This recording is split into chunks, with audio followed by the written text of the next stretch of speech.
it was not very long ago that many serious educators believed that education should confine itself solely to academics.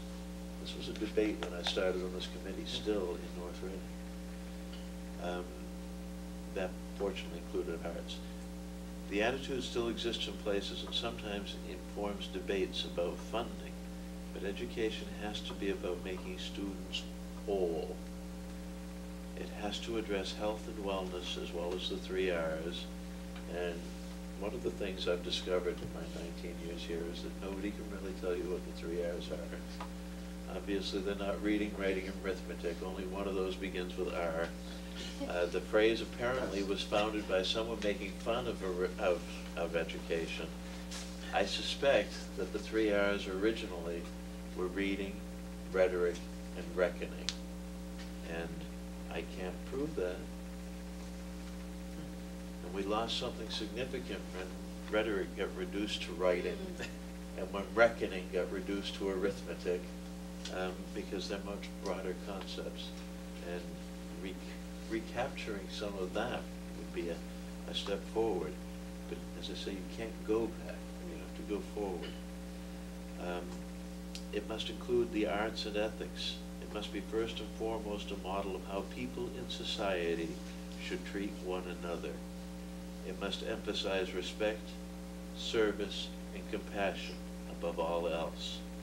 This is still treacherous ground in the eyes of many, but the students are learning lessons every day from the examples of those who direct their education, and those lessons must be of the highest quality.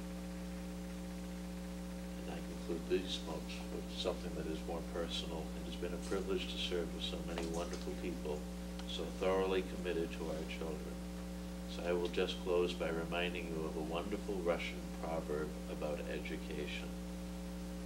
First, you love the child, then you teach him. That's what I miss about Steve. We won't have that kind of a discussion again. We may, Cliff. I don't know you. So if you could make that available. It's very nice, Steve. That's great. That reading, writing, and reading. Did you read that someplace yourself, or did you just think of that? I had to. I spent a long time trying to figure out what it could have been. Okay. And I think that's what it must have been, but I can't prove it. I mean, I could have read that and got it. I mean, I just thought. No, you wouldn't have been reading it. Book of philosophy. I said, Mel, did you read that? History of That's- the education. That's what I'm going to miss about Steve. It's not Sports Illustrated. Discussion. Thanks, Steve.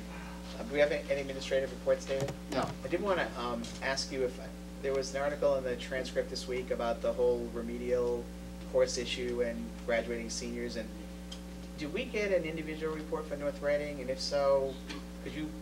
I think I actually may have passed it out. Did we get that already? Last meeting? week in the administrative report. Okay. Yeah. All right. Yeah. Gotcha. Okay. Or the last meeting. Okay. It was about a quarter of our kids, wasn't it? No, around, more, 30%. 30%. But the issue was we don't really know what they're calling remedial courses. Isn't that correct? That's correct. But we were no different. higher or lower than surrounding Right. districts. Right.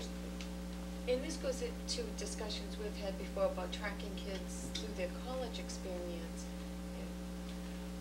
It also goes to another issue, and that is that while we can structure our K through 12 to reach a particular endpoint, if that endpoint isn't the beginning point that the colleges are looking for, and so I think that the Patrick Sure. administration is hoping to get the continuum developed through K Yeah. through 16. Right. But I also think that small districts like North Reading, they're college prep high schools, and we don't really do anything as far as helping kids identify career choices or skills or directing them, which, I mean, we prepare kids for college, but not necessarily career paths or courses of study.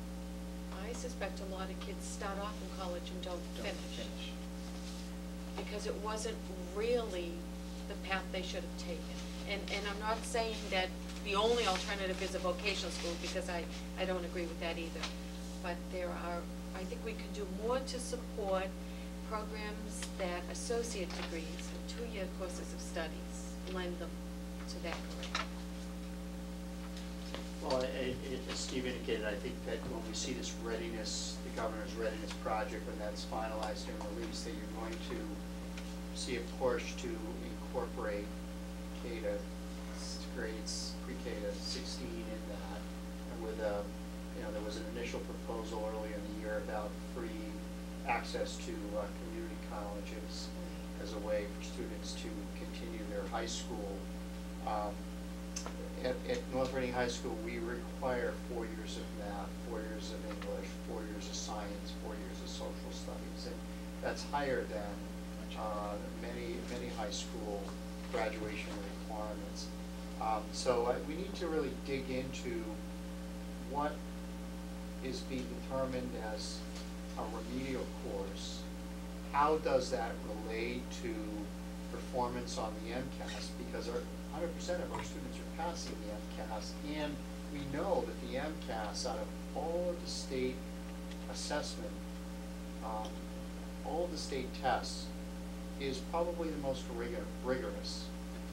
It is not considered, the MCAS is not considered to be a predictor of college success, as perhaps the SAT is a predictor, perhaps. And there is, what's being tested on the MCAS is different from what is being tested, say, on an SAT. Right. And we know that while our students do,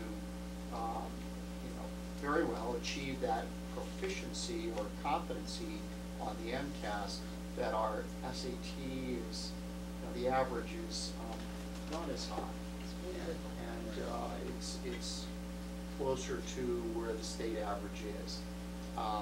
But still, how the state colleges and universities are assessing students, they're admitting them, and they're admitting them based on some pretty standardized tests.